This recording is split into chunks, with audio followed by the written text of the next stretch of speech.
So, ito po yung first question natin. So, a 345 kilovolt three-phase transmission line is 130 kilometer long. So, the resistance per phase is 0.036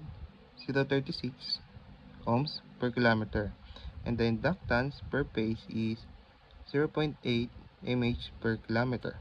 So, the shunt capacitance is 0.0112 microfarad per kilometer, and the receiving end load is 270 MVA with 0.8 power factor lagging at 325 kV. So, use the medium line model to find the voltage and power at the sending end and the voltage regulation. So, ito po yung mga given natin. So, ang given po natin is the transmission line voltage is 345 kilovolts and the length is 130 kilometer long. So, ito nga po ipapasok po dito sa medium line because ang medium line po natin is 80 kilometer to 250 and the resistance per phase is 0.036 ohms per kilometer and the inductance per phase is 0.8 mH per kilometer and the capacitance per phase is 0.0112 microfarad per kilometer. So the receiving end load po is 270 MVA and our power factor po is 0.8 lagging. And the lastly is the receiving end line voltage is 125 kilovolt. So first una po is kakalculate po natin yung total series impedance. So una po is yung resistance. So our resistance is ano po yung resistance natin per phase kanina is 0.036. So ito times po natin siya sa length which is the 130 kilometer. So this is our total po ng resistance natin is 4.68 ohms. And for our inductance naman po is 0.8 times 10 raised to negative 3. So ito times po ulit natin siya sa length po is 130. And the total po is 0.104. And then using 60 Hz po, gagamitin po natin yung 60 Hz. So 2 pi times 60. So ito yung 60 Hz po. And the total of our impedance times 0.104. So the total of XL is 39.21 ohms.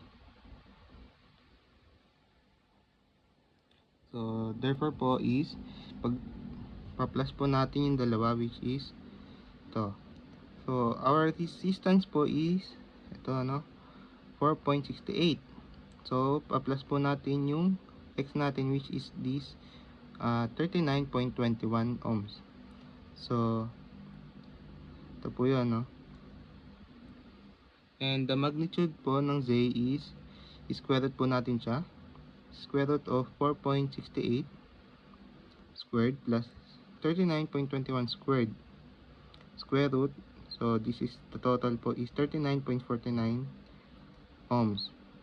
And for the total shunt admittance po naman is this. Ito po, capacitance. So ang capacitance per phase po natin, ito po yun 0.0112.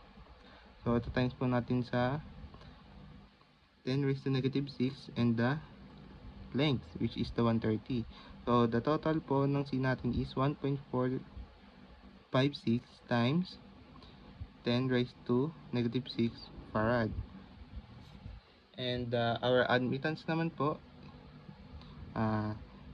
J times 2 pi and this ito po yung hertz po natin 60 hertz. So 60 times po natin dito sa total capacitance natin, which is 1.456 times 10 raised to negative 6. So, ito po yung total po ng Y natin is J 0.000549. Then, ito po yung total po ng Y over 2 natin, which is J 0.000275.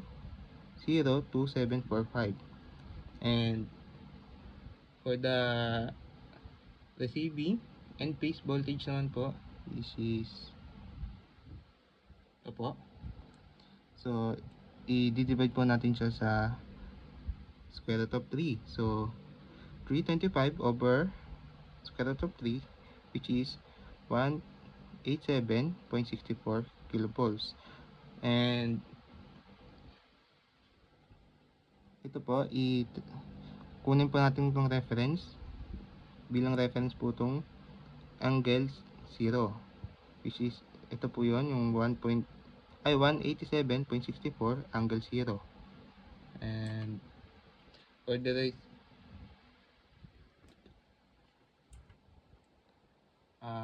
the receiving end current naman po, which is ito po, kukunin po muna natin yung I natin is 270 times 10 raised to 6 over square root of 3 times 325 times 10 raised to 3 is equals to 479.6 amps. So, we use the power factor angle. So, power factor is cosine of 0.8 is equals to 36.87.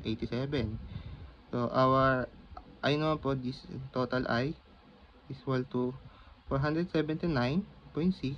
So, sasama po natin itong total po ng power factor po natin, which is the angle negative 36.87. So, kaya po naging negative to kasi sabi po dun sa example po natin sa question is lagging. So, which is negative po siya. So, ito po yung sagot po pag kinonvert nyo po sa rectangular. Ang sagot po ay 383.7 minus J 287.8 amps. So, next po natin is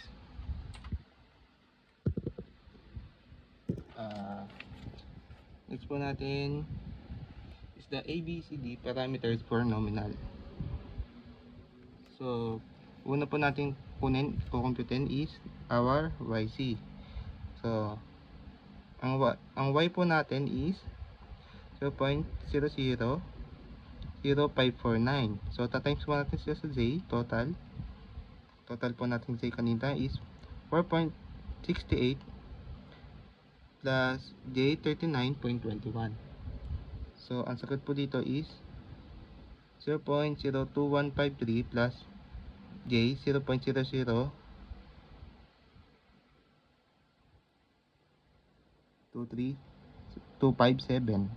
So, ito po sagot natin sa YJ over 2 is equals to negative 0.01077 plus J 0.00129. And our B naman po, ang B po kasi natin is equals to Z10 po siya. Kaya parehas lang po yung answer natin, which is the 4.68 plus J 39.21. Kasi ito po yung Z natin is equal lang po sila ng B. So, and for the A equals to D po natin is 0.98923 plus J 0.00129. So, for the C naman po natin, kukumputin po natin siya, which is Y. Yung total po natin ng Y, which is the J 0.000549 times 1 plus our total po natin sa YJ, which is ito po, no? So, negative 0.02153 plus J 0.000257 over 4. So, ito po yung total answer po natin for the C, which is the negative 7.05 times 10 negative 7 raised to negative 7 plus J 0.000546. So, yan po yung total po natin sa C. And for the sending end voltage naman po, ito po yun. Kunin po muna natin yung AVR po natin, which is ito po, tatimes po natin siya sa 0.98923 plus J 0.00129 times our V po is 187.64 times 10 raised to 3. So, ito po yung total po natin dyan, which is the 1856.18 plus J242 volts. And for the our BAR naman po, computin po din natin siya. Times po natin siya sa 4.68 plus J39.21, which is the B po natin. And times po natin siya sa I, which is 383.7 minus J287.8. So, ito po yung total po ng ating BAR, which is the 130.83 plus J13692 volts. So, makakompute na po natin na our VS. So, our VS po is, pagta-times po natin itong dalawa, and the total po is 198701 plus J13934. So, kunin din po natin yung magnitude po ng our BS po. So, i-square root lang po natin sila, and ito po yung total po ng our magnitude, which is the 199.19 kilovolts. And so, for the line voltage po is times po natin siya sa square root of 3. So, and the total po is 345 kilovolts. And for the sending and current naman po is ito po yung ating formula. Ang formula po natin is IS equals CVR plus DIR. So, kunin po muna natin yung CVR natin, which is times po natin sa negative 70.5 times 10 raised to negative 7 plus J 0.000545 0546 times 187640. So, ito po yung total po ng CVR natin, which is negative 0.132 plus J102.45. And kukumpitin din po natin yung DIR natin, which is ito po. Times po natin siya sa 0.93923 plus J 0.00129 times 383.7 minus J287.8. Ito po yung total po ng DIR natin, which is the 380 minus J284.2. So, makakompute na po natin yung IS natin, which is